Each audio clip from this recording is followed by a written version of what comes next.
आपल्याला जीवनामध्ये फार समस्या येतात आणि त्या समस्याला तोंड कशी द्यायची त्यावेळेस आपण फार घाबरतो. त्यावेळेस आपल्याला निर्णय घेता येत नाही की आपण नेमकं काय केलं पाहिजे, कुठपर्यंत निर्णय गेला पाहिजे, कोणचा आपला योग्य निर्णय होईल.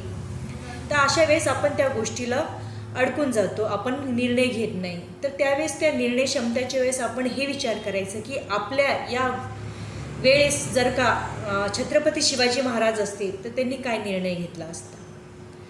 आपल्या या सिच्युएशनच्या वेळेस झाशीची राणी असती तर त्यांनी काय निर्णय घेतला असता. बस ते विचार करायचा आणि त्या गोष्टीवर न थांबता आपण समोर चालत राहायचं, जेणेकरून आपला कॉन्फिडन्स वाढतो, आपली निर्णय क्षमता वाढते. आणि निर्णय हा घेतला तर हा चुकीचा असो किंवा बरोबर असो, ते निर्णय आपण आपल्या पर्यायाने चांगला करून दाखवायचा आणि चांगलाच निर्णय घ्यायचा, जेणेकरून त्या गोष्टीवर आपल्याला समोर काय होईल त्याचा त्रास झाला नाही पाहिजे. राधे राधे.